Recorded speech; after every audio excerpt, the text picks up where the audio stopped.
Hello friends, welcome to cosisters vlogs. ఎప్పుడు రైస్తో పొంగల్ చేసి చేసి చేసి బోర్ కొట్టేసిందా? ఈసారి కీన్వాతో ట్రై చేసేయండి. మన బాడీకి కావాల్సిన 9 ఎమినో యాసిడ్స్ ఇందులో ఉన్నాయి. All in one. Muscles, hair, skin ఇలా అన్నిటికీ అవసరం పడుతుంది ఈ కీన్వా. దాంతో మనం పొంగల్ చేసుకోబోతున్నాం. ఇంకా లేట్ చేయకుండా ప్రాసెస్లోకి వచ్చేస్తే 1 ఫుల్ కప్ కీన్వా తీసుకుంటే 3/4 కప్ సాగి పెసలు తీసుకోండి. ఇవి డ్రై రోస్ట్ లాగా వేయించేసుకొని వాష్ చేసేసుకొని కుక్కర్లో వేసేసుకోవాలి.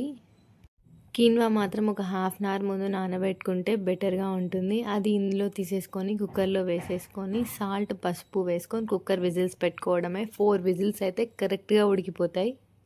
ఈ కీన్వా అనేది వెయిట్ లాస్కి బాగా యూజ్ అవుతుంది. అంతేకాకుండా ఫైబర్ కూడా ఎక్కువ ఉంటుంది. కొంచెం తినంగానే హంగర్ ఫీలింగ్ తగ్గిపోయి కడుపు నిండిన ఫీలింగ్ వస్తుంది. ఈ మధ్య అందరూ సఫర్ అవుతున్న బెల్లీ ఫ్యాట్ తగ్గడానికి కూడా ఇది బాగా యూజ్ అవుతుంది. కుక్కర్లో కీన్వా పెసలు ఉడికిపోయిన తర్వాత దాన్ని స్మాష్ చేసేసుకొని పక్కన పెట్టేసుకోండి. తర్వాత వేరే ప్యాన్ పెట్టుకొని నెయ్యి వేసుకొని క్యాష్యూస్ వేసుకున్న తర్వాత జీలకర్ర, పెప్పర్, క్రష్ చేసుకున్న జింజర్, పచ్చిమిర్చి వేసుకొని వేయించేసుకోవాలి. అవన్నీ వేగిపోయిన తర్వాత లాస్ట్లో కొంచెం కరివేపాకు కూడా వేసేసుకొని వేయించేసుకొని ముందుగా మనం స్మాష్ చేసి పెట్టుకున్న కీన్వాలో ఇది వేసేసుకోవడమే. ఇది యాడ్ చేశాక ఒకసారి అంతా కలిపేసుకుంటే కీన్వా పొంగల్ రెడీ అయిపోతుంది. వేడి వేడిగా తింటే super healthy and tasty quinoa pongal ready అయిపోయింది.